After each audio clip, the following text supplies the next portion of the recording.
During the early 1960s, a time in which civil rights became a prominent issue nationwide, the children of Birmingham, Alabama saw this tragedy as an opportunity to right the wrongs committed against their community. Since this display of youth empowerment within ethnic minorities, debates on the morality of segregation reached the government, leading them to sign the Civil Rights Act of 1964, thus abolishing the tragedies of the past and triumphantly marching into the future. The Children's Crusade of 1963, Chasing a Change.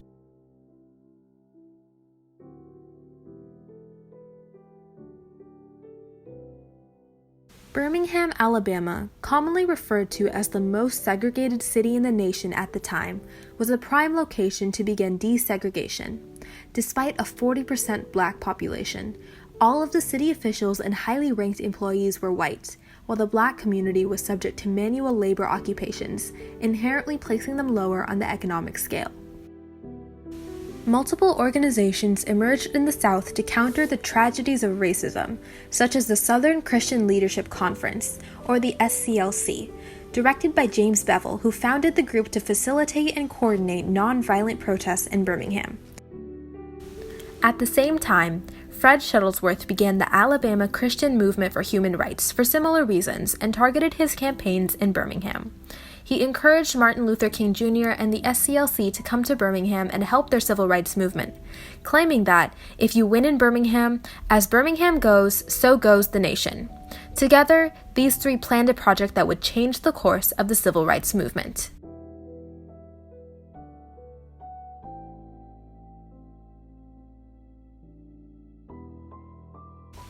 Although these groups tried to improve the ingrained racist mindset at the time, Birmingham's leadership ultimately blocked these dreams from becoming a reality. Many members of the community and public leaders strongly opposed integration. For example, George Wallace, the governor at the time, heavily supported segregation throughout his term. I draw the line in the dust and toss the gauntlet before the feet of tyranny, and I say segregation now, segregation tomorrow, and segregation forever. In addition, the Public Safety Commissioner at the time, Eugene Bull Connor, opposed the rising campaigns for desegregation.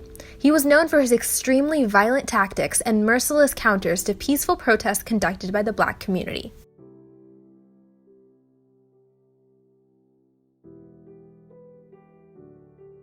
With the support of MLK, Bevel and Shuttlesworth began planning Birmingham's most influential program, Project C for Confrontation.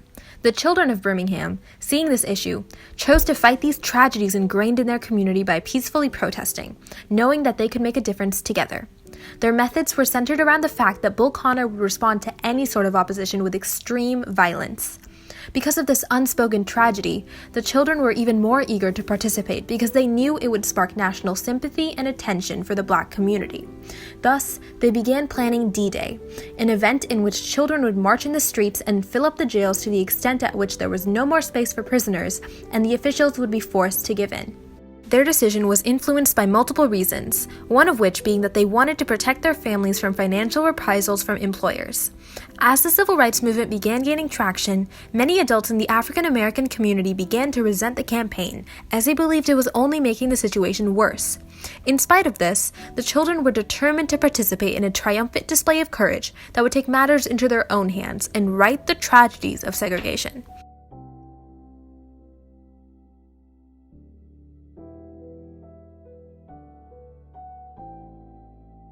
On May 2nd, 1963, the first day of the Children's March, youth aged from 6 to 18 years old were instructed to go downtown and march around the buildings until they got arrested.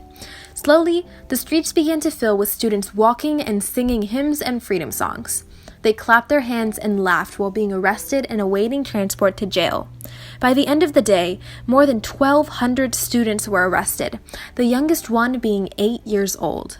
This sparked global attention and led to an inspiring story on the front page of many news outlets. On May 3rd, 1963, the second day of the Children's March, the mood shifted and the responses became brutal. Bull Connor spontaneously ordered that the city's fire hoses be set to a level that would separate brick and mortar. And as they aimed these high-pressure water hoses at the students, it ripped the hair off their heads and the clothes off their bodies. I hear the water behind me. And within a few minutes, I watched it go to pieces on the ground and put my linen shoes from my feet. I'm up and I'm down and watched this wall. They got me. I didn't get away.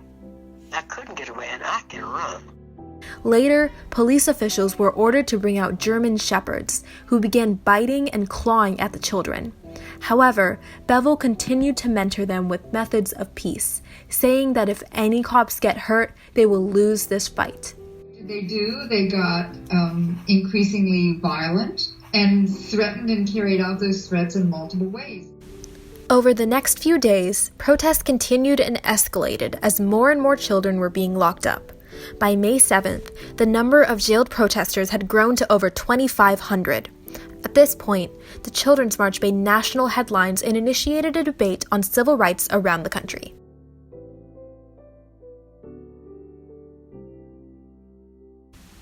The inhumane methods used by the police to quell the protesters caused strong reactions, thus forcing city leaders and business owners to integrate stores and hire more African Americans in their workforce. By June of 1963, the city began desegregating, step by step. Although the Children's March propelled civil rights forward and gained national attention, there were some who were more reluctant to change their beliefs on segregation. On September 15, 1963, just a few months after the march, 4 white supremacists placed a bomb on the east side of 16th Street Baptist Church during Sunday school classes. The bomb detonated when 5 girls were getting ready for church in a basement restroom. Buried deep under piles of rubble, 4 of the girls, all aged 14 or younger, died instantly, while the 5th lost her eye in the explosion. 14 other injuries resulted, and violence soon broke out in the aftermath, where 2 more young African Americans died. With attention already turned towards Birmingham, this tragedy garnered national outrage and further contributed to the public shift of opinion towards racism.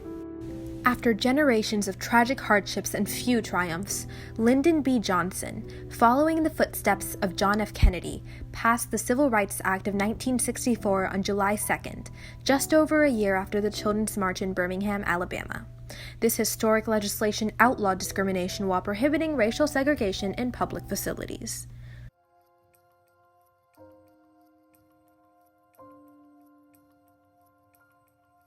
The Children's March established a precedent of peaceful protesting for equality, not only within racial minorities, but also with young Americans who fight for free speech. It's very important that young black people are out. This is again the same young black people from the 60s, just now, a new name, and a bolder set of issues. The civil rights movement laid a strong foundation upon which the Black Lives Matter campaign spread through social media and peaceful demonstrations around the country. So I think the civil rights movement helped to nudge the country towards a more open and accepting venue for people of all races and creeds. Although the Civil Rights Act significantly desegregated the United States, some forms of segregation continue to oppress minorities today. Throughout the country, there are communities where racial minorities and those with less income are separated from others in poorer neighborhoods. What hurts most are people who are already vulnerable, who didn't really have power to decide their fate. And those people in this country for the longest time have been black people. They continue to be affected most over and over and over.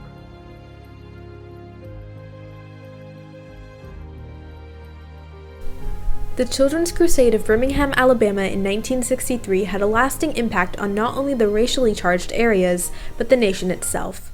Although the marchers experienced many hardships in their fight for equality, their sacrifice and bravery resulted in a nationwide wave of acceptance of people of color. These tragic offenses of racism and discrimination prominent at the time sparked a conversation and campaign for civil rights in which people of all ages could triumphantly gain equality. After facing numerous hurdles and heartache, the calm demeanor the marchers carried in the front lines of violence created a lasting model for many more peaceful demonstrations to come. Even though tragedy often leaves collateral damage, these events are simply the cobblestones that pave the way to triumph.